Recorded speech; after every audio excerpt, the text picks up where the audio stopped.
السلام عليكم ورحمة الله وبركاته. اللهم صل وسلم وزد وبارك على سيدنا محمد وعلى آله وأصحابه أجمعين. ازيكم حبايب قلبي، عاملين ايه؟ يا رب دايما تكونوا في أحسن صحة وأحسن حال وراحة بال. النهاردة كده يوم جديد، فيديو جديد، فكرة جميلة جدا إن شاء الله بإذن الله. لو حققتوها هيبقى معاكم مبلغ كبير جدا في وقت بسيط خالص. طب ازاي يا مسك؟ النهاردة كده جايبالك المفيد كله، جايبالك حتى لو انت قاعدة وما بتشتغليش إن شاء الله هيبقى معاكي ألوفات كده تشتري بيها ذهب. والله صدقوني كل قطعة ذهب من دول ما جاتش بسهولة. كل قطعة ذهب من دول انا طبعا يعني عايزه اقول لكم باجتهاد وده وده وده، لكن عايزه اقول لك برضو في ظل الحمد لله ان من كذا سنه ان الواحد ابتدى يفكر ويوفر خلاص. انا يعني الحمد لله بقى عندي ذهب وملكي ومن مجهودي. مش شرط ان انا اكون طلعت اشتغلت بره، ما اشتغلتش بره خالص يا بنات، ولا معلش كان في ايدي ان انا ممكن اتوظف في حاجه وده وده وده، لكن انتوا عارفين الولاد والمشاغل وان يبقى في التزامات، وانا من الشخصيات اللي ما احبش ابدا حد يساعدني في بيتي، ان انا اجيب حد يساعدني او حد يراعي لي اولادي. فكان الموضوع صعب. احب اعمل مشاريع من البيت وانتوا عارفين، وارجعوا للفيديوهات اللي قبل كده. احب اعمل اي حاجه بس من بيتي، سواء هشتغل اي شغلانه من بيتي حتى لو اونلاين. وطبعا عايزاكم كلكم تتشجعوا على الموضوع ده. طب خلينا ان احنا ما بقاش حتى يمسك مش عارفه اشتغل اونلاين، جوزي مش موافق، الحوارات دي، او انا ما بعرفش او ماليش علاقات. جايبالك المفيد النهارده، جايبالك انك ازاي لا والله نفسك في قطعه ذهب هتشتريها على طول، نفسك تشتري بيت، نفسك تشتري شقه، نفسك تشتري قطعه ارض، اللي نفسك فيه ان شاء الله بفضل الله هتجيبيه. نفسك تشتري فليزر، اي اجهزه كهربائيه. فيلا بينا ندخل الفيديو على طول علشان ما اطولش عليكم. بس قبل ما تدخلي الفيديو صلي على النبي عليه افضل الصلاه والسلام، لعلها تكون كده ستر ليكي في صحتك وفي حياتك، وبركه وزياده خير وبركه في حياتك وفي اولادك وفي صحتك، اللهم امين. فما تنسوش الصلاه على النبي، وتضغطوا لي كده لايك، وسيبوا لي دعوه حلوه كده منكم، لان بجد انا الايام دي يا بنات في اشد الدعاء والله العظيم من اي حد، من الغريب والقريب. ربنا يديمكم نعمه في حياتي. الايام دي عايزه اقول لكم بقى يعني الحمد لله على كل شيء. تعب كده غريب جاي في الجسم، هبوط ودوخه وحوارات كتير قوي. الحمد لله نعمه وفضل من عند ربنا، مش عارفين بقى ده ضغوطات الحياه ولا ايه. بس الحمد لله طول ما احنا مكملينها بالستر والصحه ده نعمه وفضل من عند ربنا. فربنا يشفيني ويشفي كل مريض. بالله عليكم ما تنسونيش بدعوه حلوه كده منكم ليا ولاولادي ولكم بالمثل ان شاء الله. وتاكدوا ان كل واحده بتدعي لي دعوه في التعليقات والله العظيم ربنا يعلم انا مش عارفه انتوا بتحسوا باللي جوايا ولا ايه، بس بجد بيبقى ليها اضعاف كده. بصوا اضعاف مثلثه كده من الادعيه ليها ان شاء الله.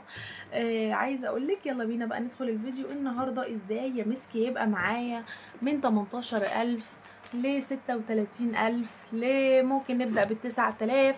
فالنهارده كده أفكار جميلة قوي ازاي يكون معاكي مبلغ كبير وانتي على قد حالك، حتى لو ظروفك على قد حالك. طب ازاي؟ طيب اذكروا الله الا بذكر الله تطمئن القلوب. واللي هو عايزه اقول لك اول حاجه، تمام، نيجي نقول ال30. خلينا نقول كده ان 30 في 20 ب 18. طب ازاي يا مسك 30 في 20 ب 18؟ ايوه ب 18. اللي هو ازاي بقى؟ اللي هو يعني هو ده جدول الضرب؟ لا ده مش جدول الضرب خالص. بس انا عايزه اقول لك انه اقسم بالله 30 في 20 ب 18. ايه الحيره دي يا مسك؟ عايزه اقول لك اضغطي لايك الاول وتعالي بينا. النهارده جايبه لك حاجه جميله قوي بكل سهوله. هيبقى معاكي 18000 جنيه وهنبداها بيهم. 18000 جنيه يا مسك، ايوه، وانتي لوحدك من غير جمعيات مع حد، من غير ما الفلوس تتنظر، من غير ما تبقي خايفه حد يعرف وان انت هتعملي ايه بال 18000، بالذات لو انت في منطقه ارياف. طيب بكل سهوله وانت لوحدك في بيتك، من غير ولا بقى زوجك ومن غير ولا اولادك ولا، بصي لوحدك. طيب اول حاجه، وهقول لك برده على حاجات ممكن تسهلي على نفسك. طيب ازاي 30 في 20 ب 18؟ عايزه اقول لك تعرفي ان انت لو وفرتي كل يوم 30 جنيه هيبقى معاكي 18000 جنيه في 20. اللي هو ازاي يا مسك يعني عايزه اقول لك ان انت لو وفرتي كل يوم 30 جنيه، خلي ان انت مرتبك في اليوم مثلا اللهم صل على النبي 100 جنيه. يعني انت مثلا يعني توتال الشهر مثلا بتاخديه 3000 جنيه، ده لو انت مثلا بتاخديه بالشهر خلاص. او توتال الاسبوع بتاعك 750 جنيه. انت في ايدك برضو انك تعملي، او 700 جنيه اللي هو يبقى 2800 جنيه في الشهر. انت تعرفي تعملي دي وتعرفي تجيبي 18000 جنيه. عايزه اقول لك بصي كده بكل سهوله وبساطه. وهقول لك لو مش هتعرفي برضو تجيبي ال30 هتعملي ايه. تمام، بس اذكروا الله وصلوا على النبي عليه افضل الصلاه والسلام. وعايزاكم زيدوا النبي صلاه، دايما الصلاه على النبي ليها يا بنات تأثير جذري في حياتك، وصدقيني التزمي بيها والتزمي كده بالصلاة على الرسول بنية حاجة وهدف، وان شاء الله الحاجة دي هتتحقق. بصي بكل كده تيسير، وكل يعني اذكري مثلا لا يصلي على النبي بنية انك يبقى معاكي 18000 جنيه، وشوفي الجمال اللي انت هتتشجعي له وهيبقوا معاكي. فما ارجوكم ما تنسوش الصلاة على النبي، كنز ليكي والله مش لاي حد تاني. طيب هكون مثلا كل يوم ال 30 جنيه دول هعمل بيهم ايه يا مسك؟ طيب تعرفي انك لو كونتي كل يوم 30 جنيه في خلال ال 30 اصبح ان انت معاكي 900. ده ايه يا مسك بقى، انت بتضحكي علينا؟ ايوه لا 900. طيب تعرفي ان ال 900 في 10 بكام؟ ب 9000. طبعا احنا عارفين الموضوع ده. طيب وال 900 في 20 بكام؟ بكام يا بنات؟ ب18000 جنيه. اللي هو ازاي يعني؟ يعني انت لو قعدتي 900 جنيه كل يوم، يعني 30 جنيه في اليوم، عذرا يبقى 900 جنيه كل شهر، اصبح ان انت خلال 10 شهور هيبقى معاكي 9000 جنيه. طيب انا 9000 جنيه دولت ما بقوش يعملوا حاجه، يبقى انت يا ست الكل تخلي بالك طويل شويه، وخلال 20 شهر تمام هيبقى معاكي 18000 جنيه. اظن كلنا بنعمل ساعات جمعيات اللي هي بتبقى 1000 جنيه في الشهر، وبتتقبض مثلا 20000 جنيه، صح؟ صح. وفي ناس بيقبضوها الاول وفي ناس بيقبضوها الاخر. خلي ان انت مش لاقيه خالص اي مثلا حد تدخلي معاه جمعيه، او انت في ارياف ومش عايزه تعرفي حد، ولا بقى حماتك ولا سلفتك ولا الحوارات دي، يبقى انت في ايدك تكوني ال 18000 جنيه بكل سهوله. اللي هو كل يوم انا ملزومه احط ال 30 جنيه في حصاله. تمام. بعد ما اكونهم تكون حصاله عندك حصالتين. خلاص، اول حاجه الحصاله الاولى هبدا ان انا افتحها كل شهر. اللي هو ازاي يا مسك؟ يعني انا هحط 30 وهقول لك هتوفريهم ازاي. كملي الفيديو للاخر، في معلومات جميله جدا هتبسط عليكي الموضوع، هتخليكي تلتزمي بالموضوع. وارجوكم لو ما حطيتليش لايك حطوا لي لايك كده بقلوبكم اللي زي العسل دي. ربنا يفرحكم دايما ويحقق لكم دايما اللي بتتمنوا، ويرزقكم دايما من حيث لا تحتسبوا، ويرزقكم دايما السعاده والبال والبركه في الحياه. وبصوا في صحتك اهم حاجه اهم حاجه، وربنا يشفيكم ويشفي مرضاكم ويشفيني اللهم امين. فعايزه اقول لك اللي هو ازاي مثلا هبدا ان انا اول حصاله دي خلاص هبدا ان انا احط كل يوم فيها 30 جنيه. طيب وبعد كده اعمل ايه؟ بصوا مش شرط كمان ان انت تحطي ال 30 جنيه كل يوم. طب ازاي يا مسك؟ ده انت بتقولي عايزاهم في 30 يوم. يعني انا مثلا النهارده جبت مثلا بانيه لاولادي، او جبت مثلا فراخ، او جبت نص كيلو سمك، اللي هو انت جبتي وما بقاش معاكي فلوس النهارده، خلاص تمام. ممكن تاني يوم اقوم عامله اكله مثلا اقتصاديه، عدس مثلا، صينيه بطاطس وشويه رز مثلا. المهم ان انا تاني يوم اقوم حاطه 60 جنيه. يعني انا ال 100 جنيه بتاعتي النهارده اتصرفت، جبت شويه حاجات خلاص وما بقاش معايا فلوس يا مسك. طب اعمل ايه وانت قايله كل يوم؟ يبقى تاني يوم على طول ادور على اكله اقتصاديه على طول، اللي هي صينيه مسقعه، اي حاجه بقى. انا قايله لكم بصوا هنزل لكم منيو تاني بالافكار الاكلات الاقتصاديه علشان تطبقوا الفكره دي على طول. وابدا ان انا تاني يوم ما بقاش اخد من 100 جنيه مثلا بتاعتي الا 40 جنيه، وابدا ان انا بال 60 جنيه اقوم حطاهم دايركت في الحصاله. اللي هو انا اوصل توتال الشهر بتاعي في الحصاله الصغننه اللي بتتفتح دي 900 جنيه، وابدا ان انا اخد ال 900 جنيه دول اجمدهم وارميهم في الحصاله الثانيه اللي هي مش هتتفتح الا والله لو عايزه 9000 مش هتتفتح الا بعد 10 شهور، عايزه 18000 يبقى مش هتتفتح الا بعد اذكروا الله الا بذكر الله تطمئن القلوب، الا بعد يا بنات 20 شهر. طيب الموضوع سهل وبسيط جدا ما تستصعبوش. انت اولا لو رحتي دخلتي جمعيه في اليوم ب 1000 جنيه وهتقبضيها 20 وهتقبضيها 20000، هي كده كده هتقعد معاكي 20 شهر الجمعيه. تمام. بل بالعكس بقى ان الناس بتبقى عارفه ان في ناس تقول لي كده بدخل مع ناس مش كويسه الجمعيه بتيجي لي منظوره، لكن لا، انت جمعيتك دي هتقعد 18 هتقعد معاكي 20 شهر خلاص. بس في نفس الوقت هتبقي لوحدك، محدش هيعرف عنك حاجة، وهيبقى في الآخر معاكي 18000 جنيه. 18000 جنيه دولت بقى ليهم قصة تانية خالص، وكل واحدة فيكم ليها تفكير تاني خالص، وأنا ليها تفكير تاني خالص. عايزة أقول لكم طيب ازاي يا مسك؟ طيب ازاي يعني الموضوع ده انت واخداه بسهولة كده؟ طب أنا ازاي هكون ال 30 جنيه في اليوم؟ عايزة أقول لك دايما تمام بدال في هدف هتوصلي له. انا بعمل عايزه ال 18000 جنيه دولت علشان عايزه اعمل حاجه، والله عايزه اشتري فريزر، عايزه اشتري بوتاجاز، عايزه اشتري غساله، عايزه اللهم صل على النبي اشتري لي خاتم صغير كده وجنبه مثلا كبه، مراوح، عايزه اشتري مروحتين كده، والله عايزه تكييف. بيبقى في هدف للي انا عايزه اوصله. طيب وطول ما انت في هدف يبقى هتكملي وهتتشجعي اكتر. طيب انا بقى عايزه اقول لكم مثلا انا ال 18000 جنيه دولت ليهم حاجه تانية في حياتي خالص، اللي هو ايه؟ انا ممكن اخد ال 18000 جنيه دولت تمام، والله اشتري بيهم قطعه ذهب، اشتري بيهم سلسله صغيره، اشتري بيهم اسوره صغننه او غويشه خفيفه كده. طيب وبعدين او ختمين او خاتم على قد طبعا فلوس وعلى قد جرامات. تمام. تعرفي ان ال 18000 جنيه دول يعرفوا يشتروا لك 4 جرام ذهب عيار 18؟ يعني عايزه اقول لك ان انت ممكن تجمعي 18000 جنيه دولت ودايركت تروحي تشتري ذهب. طب اللي عايزه تشتري ذهب دي اقول لك اللي هو انت على طول بتفكري ان الدنيا مش مضمونه يا بنات، ان ممكن زوجك بعد ما ربنا يكرمه يفلسع منك، يعني لا قدر الله، بعيد عن السامعين. تمام. بيبقى في رجاله مش قد المسؤوليه. ياما قالوا لي ان مثلا جوزنا مش مهتم بينا، دايما شايفنا ان احنا ولا شيء، دايما معلش عينه زايغه، دايما بيبص بره. تمام. وان شاء الله هكلمك على فيديو، ان شاء الله هعمل لكم فيديو بخصوص الكلام ده، لان جالي كومنتات على الخاص كتير قوي بالموضوع ده وباستفاضه. يعني ان شاء الله هقول لكم على كل حاجه تعملوها. طيب عشان في الاخر تطلعي متامنه. هم ال 18000 جنيه يا مسك هم اللي هيامنوا لي حياتي؟ لا يا حبيبه قلبي، مش هيامنوا لك حياتك دلوقتي. تمام. زي ما كان من 3 4 سنين ان كنت جايبه الختمين ب 9000، دلوقتي الختمين بقوا ب 36000 جنيه. خلاص. ما هو انت ما تبصيش تحت رجليكي، بصي فيما بعد. ال 18000 دول بعد كذا سنه هيبقوا 50 مش هيبقوا 18. خلاص. فانت اعملي اللي عليكي والباقي على ربنا.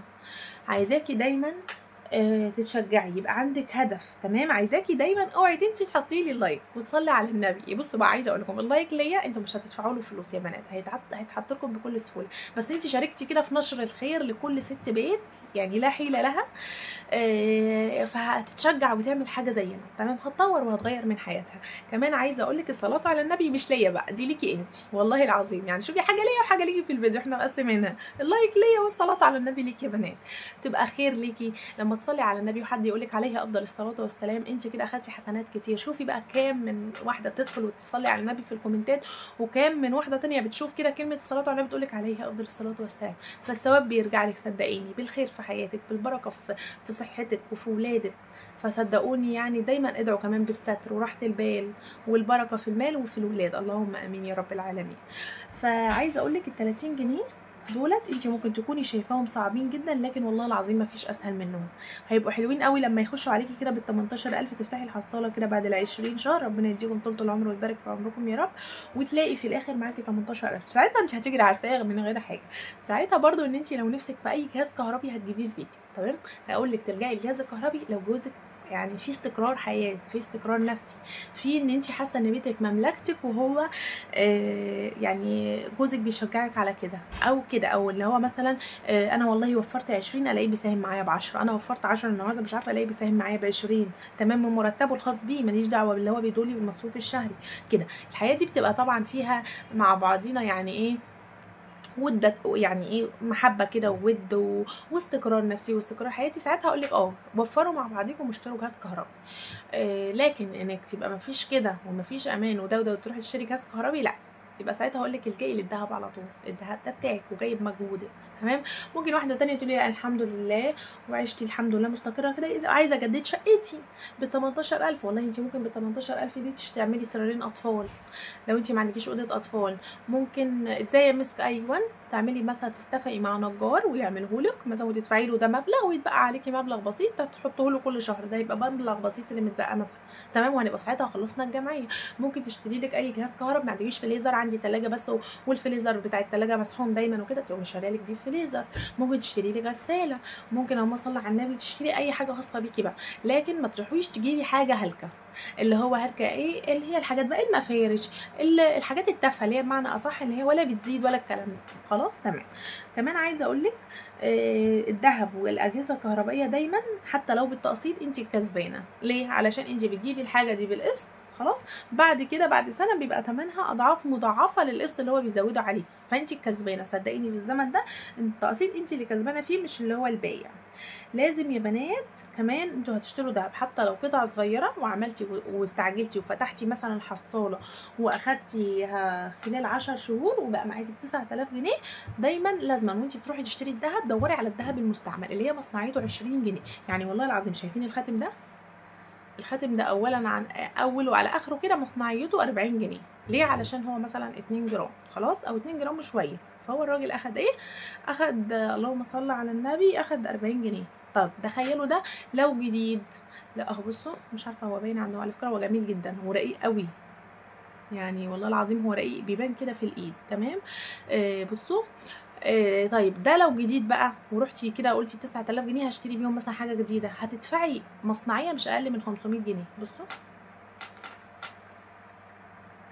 اهو جميل جدا، هتدفعي مصنعيه مش اقل من 500 جنيه، في ظل ان انت دافعاه في المستعمل 40 جنيه. دايما دوري على الصياغ اللي هم دايما اهم حاجه يكونوا مضمونين، ثانيا يكونوا بيعملوا كده ايه اوفر، يعني بيعملوا دايما تشجيعات على المصنعيات الذهب المستعمل.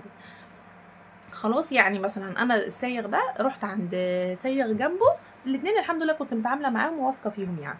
قال لي نقيت خاتم لقيت بيقول لي مصنعيته هتبقى 185 جنيه، خلاص على نفس السعر اللي معايا، على نفس الفلوس اللي معايا.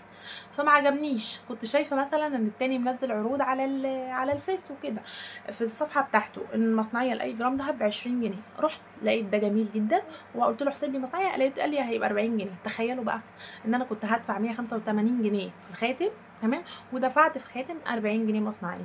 واهم حاجه الفاتوره، اوعي تنسي انك تاخدي فاتوره، او اللي هو ما يكتبلكيش فاتوره او حاجه بسيطه. حتى لو بتشتري عايز اقول لك ما شاء الله ب 3000 او ب 2000، حتى لو بتشتري حرف ب 1000، حتى لو بتشتري قفل سلسله او بريمه، ما تتكسفيش يكتب لك فاتوره قد كده، تكون مأمنه حاجتك. دي اهم حاجه. هتاخدي ده من غير فاتوره يبقى ما تشتريش ده. ليه؟ البيع صدقوني بيبقى بسهوله قوي، او لما تطلعي فاتورتك للسياخ كده بيقول لك انت، يعني انا عايزه اقول لك اتقالت لي قبل كده انت ست محترمه انت معاكي الفاتوره، غيرك ما بيبقاش معاه فاتوره، ما بنبقاش عارفين ايه المصدر ده، لاقيها في الشارع. والله واحده مدت ايديها على حاجه لا قدر الله، ربنا يبعدكم عن الشر ويبعدنا اللهم امين، واخدتها الكلام ده. فدايما الفاتوره دي ضمنالك حقك. تمام. توفير مصروف النهارده يا بنات، مش اللي هو ال 30 جنيه بقى واخداهم صعبين وكده. قلت لك لو انت حتى بتاخدي 3000 في الشهر، في ايدك انك هتوفري وتعملي لنفسك ميزانيه كل يوم 100 جنيه، وابدا ان انا اخد من 100 جنيه 30 جنيه. موضوع سهل وبسيط جدا. ال 18000 جنيه هيجوا معاكي بكل سهوله، بس اوعي تصرفيهم بسهوله. عايزاكي اما تجمعي مبلغ حتى 9000 6000 مثلا. طب انا مسك معيش مثلا 30 جنيه كل يوم، والله انا لو اتشقلبت ده انا باخد يا مسك مصروف كل يوم 50 جنيه واكل وشرب. اعمليها ب 20 جنيه، 20 جنيه، تمام، في 10 ب 6000. اللي هو ازاي برضو انت ما انتيش عارفه حاجه في جدول الضرب. لا، 20 جنيه في ال 30 ب 600. خلاص 600 جنيه، لما تحسبي 600 في 10 شهور بكام؟ ب 6000 جنيه. 6000 جنيه يشتروا لك قطعه ذهب صغيره. طيب والله يا مسك انا برضو اتشقلبت واتنططت ومش عارفه اجمع حاجه، اعمليها ب 10 جنيه، اللي هو هيبقى في الاخر معاكي 3000 جنيه. 3000 جنيه يروحوا يشتروا لك ما شاء الله صغيره. تمام. صدقيني والله مش هتشتري دهب خالص، هتروحي تجيبي لك اي جهاز كهربي، اي حاجه نفعاكي، اي حاجه نفسك فيها، لكن ما تفضليش دايما ضيعه وقتك في اكلك وفي شربك، وان الدنيا غاليه والدنيا كذا كذا، ونفسي في حاجات كتير، نفسي اجدد شقتي، نفسي اجيب لي اي حاجه كده ومش عارفه اتكل ولا عارفه اعمل اي حاجه. هو ده صحيح اللي حاجه مش حلوه ابدا تبقى في حياتك. يا رب تكونوا استفدتوا من الفيديو، يا رب تكونوا ان شاء الله مكملين في اصرار ونجاح وتحقيق امنياتكم وتحقيق اهدافكم. نسيت اقول لكم، انت ممكن 3000 جنيه اللي تاخديهم دول تعملي بيهم مشروع. اعمل بيهم مشروع ايوه، وجايه لكم الفيديوهات الجايه بمشاريع جميله قوي من قلب بيتك بكل سهوله وبساطه.